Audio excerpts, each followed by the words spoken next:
Dear student, you are watching Tuition ICSE Online and I am Prem.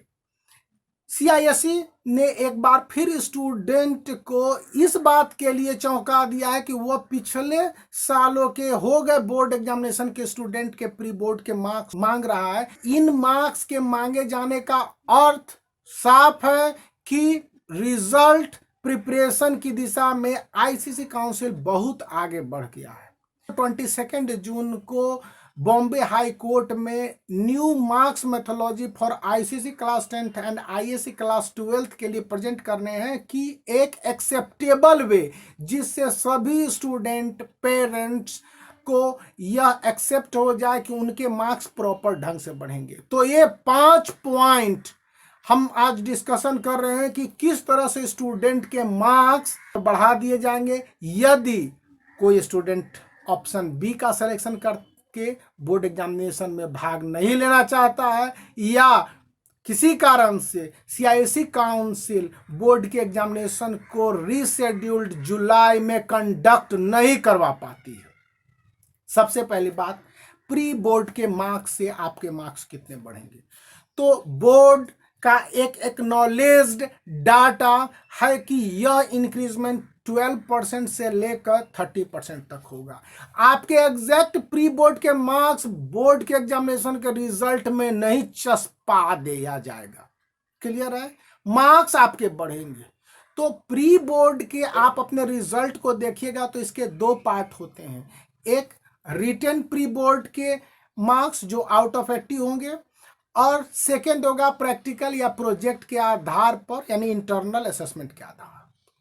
अब आपके internal assessment इसलिए बहुत important हो जाते हैं सीआईएसई काउंसिल के लिए कि क्योंकि काउंसिल आपको नहीं जानती है। स्टूडेंट के सब्जेक्ट टीचर इंटरनल असेसमेंट के मार्क्स को देते हैं। उन इंटरनल असेसमेंट के मार्क्स मसलन किसी को 18 आउट ऑफ 20 आ गया तो मान लिया जाएगा कि वह स्टूडेंट 90% लाने के काबिल है।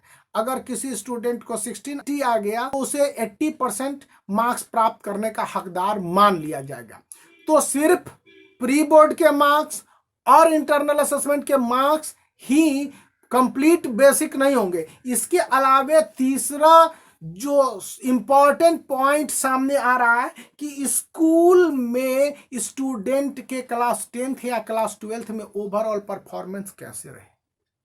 कोई भी स्टूडेंट एक कंसिस्टेंट वे में परफॉर्मेंस करता है। हो सकता है कि किसी के सेंटअप के एग्जामिनेशन में मार्क्स गड़बड़ा गए हों या प्री बोर्ड के एग्जामिनेशन में उसके मार्क्स गड़बड़ा गए हों, तो क्या वो गड़बड़ मार्क्स बोर्ड के एग्जामिनेशन में चले आएंगे या थोड़े से इंक्रीजमेंट होंगे?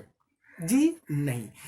कहा जा रहा है कि स्कूल में स्टूडेंट ने परफॉर्मेंस दिया स्टैंडर्ड 10 के बिगिनिंग से लेकर स्टैंडर्ड 10 के प्री बोर्ड कंडक्शन तक, और इसी तरह से प्री बोर्ड में आपके स्कूल ने 1 प्री बोर्ड करा होगा, 2 प्री बोर्ड करा होगा, 3 प्री बोर्ड करा होगा, तो बेस्ट एवर प्री बोर्ड के मार्क्स काउंसिल को भेजे जाएंगे उसके सो कॉल्ड पोर्टल पर अपलोड करने के लिए। पॉइंट है कि स्टूडेंट ने सेंटअप एग्जामिनेशन में कैसा परफॉर्मेंस दिया और सेंटअप से लेकर प्री बोर्ड के एग्जामिनेशन तक उसकी तरक्की कैसी रही। इस बीच में एटलीस्ट 2 टेस्ट हुए होंगे और सेंटअप से पहले 2 टेस्ट हुए होंगे। तो उन टेस्ट में स्टूडेंट का कैसा परफॉर्मेंस रहा होगा, इस बात को भी ध्यान में रखा जाएगा कि एक स्टूडेंट ओवरऑल कैसा क्लास 10th और क्लास 12th में परफॉर्मेंस करते जा रहा है अपने सब्जेक्ट में। यदि उसका परफॉर्मेंस कंसिस्टेंटली बेटर रहा है तो सेंटअप में उसके मार्क्स ड्रॉप हो गए हैं या प्री बोर्ड में उसके मार्क्स ड्रॉप हो गए हैं, खराब मार्क्स आए हैं, तो भी उससे बेहतर मार्क्स अवार्ड किए जाएंगे। अब 4th पॉइंट जो सबसे इंपॉर्टेंट और इंटरेस्टिंग पॉइंट है कि आईसीएसई क्लास 10th 2020 और आईएससी क्लास 12th 2020 के कई सब्जेक्ट के बोर्ड एग्जामिनेशन हो गए हैं। प्री बोर्ड के मार्क्स से स्टूडेंट के बोर्ड एग्जामिनेशन के रिटेन रिपोर्ट मार्क्स आने पर कंपेयर किया जाएगा कि स्टूडेंट ने प्री बोर्ड में इंग्लिश 1 और इंग्लिश 2 में कितने मार्क्स प्राप्त किए और बोर्ड के उसकी कॉपी की चेकिंग हुई उसमें कितना डिफरेंस है। साफ यहां पर बताया गया है कि subject for which examinations were done and your written assessment for board answer sheet would be presented. So pre-board marks to board marks must be compared in order to present the marks for other subject which are not conducted. ICSE class 10th and ISE class 12th, मतलब यह हुआ कि आपने board के examination में कई subject दिए होंगे, हिस्ट्री और सिविक्स सपोज कीजिए कि आपने दिया क्लास 10th में, तो उसमें आपके मार्क्स प्री बोर्ड में कितने थे और बोर्ड में कितने हैं। इसी तरह से फिजिक्स और केमिस्ट्री क्लास 10th में आपने दे दिया, तो आउट ऑफ 80 कितने मार्क्स आए प्री बोर्ड में और बोर्ड के एग्जामिनेशन में। इसी तरह से बायोलॉजी में भी आपके मार्क्स के इंक्रीजमेंट की एक क्लियर मेथोलॉजी ऑफ मार्क्स बनेगी और इसको कोई भी चैलेंज नहीं कर सकता है। इन सब के बाद अब आपके पास आता है कि नहीं सर, हमारे तो हिंदी स्कोरिंग है, कंप्यूटर स्कोरिंग है, कुछ सब्जेक्ट को स्कोरिंग बेसिस पर रखा जाता है, जैसे कि कंप्यूटर हो गया, मैथ हो गया, इनके मार्क्स को ओवरऑल कंसीडर किया जाएगा कि आखिर स्टूडेंट ने out of 50 computer class 10th में कितने बेहतर इंटरनल असेसमेंट में परफॉर्मेंस दिए हैं, उसके आधार पर उसके मार्क्स बढ़ा देंगे। फिफ्थ और सबसे इंपॉर्टेंट पॉइंट यह है कि आईसीएसई क्लास 10th और आईएससी क्लास 12th के स्टूडेंट के मार्क्स के बढ़ाने में एक बहुत बड़ा रोल उस स्कूल में स्टूडेंट के क्लास टीचर और सब्जेक्ट टीचर करेंगे। उनके थॉट, व्यूज और आइडियाज वैल्यू रखेंगे कि स्टूडेंट के बारे में सबसे अच्छी जानकारी वही देते हैं। आप इस बात की पूरी कंफर्मेशन कर लीजिए अपने स्कूल से। बहुत सारे स्कूल क्लास 10th और क्लास 12th के बोर्ड एग्जामिनी के प्रोग्रेस रिपोर्ट को कंसीडर कर रहे हैं, एनालाइज कर रहे हैं और देख रहे हैं कि स्टूडेंट ने किस तरह से ओवरऑल तरक्की की है। क्या कोई स्टूडेंट अनएक्सेप्शनली बेहतर परफॉर्मेंस कर रहा है तो उसके मार्क्स बोर्ड के एग्जामिनेशन में उसी तरह से इंक्रीज होंगे।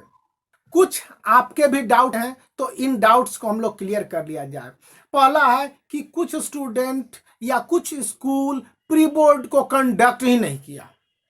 कई केसेज ऐसे हैं, अगर प्री बोर्ड को कंडक्ट नहीं किया तो सेंटअप एग्जामिनेशन को कंडक्ट किया होगा, टेस्ट लिए होंगे, उनके मार्क्स को स्कूल को आईसीएसई काउंसिल को भेजना होगा और कोई भी स्कूल अपने स्टूडेंट के बुरे मार्क्स को नहीं भेजेगी, बेहतर रिजल्ट ही चाहेगी। Second, if someone fails in the pre board examination, इससे पहले मैं 3 से ज्यादा वीडियो पढ़े हुए हैं कि आईसीएसई क्लास 10th में फेलिंग परसेंटेज नियरली 0 होता है, 1% भी मुश्किल से फेल कर पाते हैं।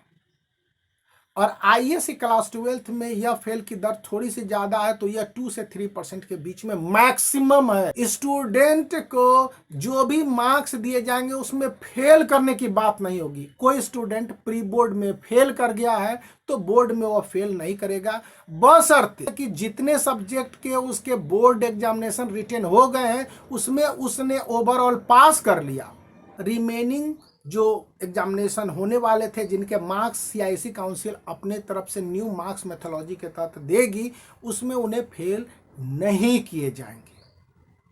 अब इन सब के बीच में आप पूछेंगे कि इस न्यू मार्क्स मेथोलॉजी से बेनिफिट किसको होगा। न तो जो थोड़े से लोअर कैटेगरीज में हैं उनको बेटर परफॉर्मेंस मिलेगा, न ही टॉपरों को बहुत ज्यादा बेनिफिट मिलेगा।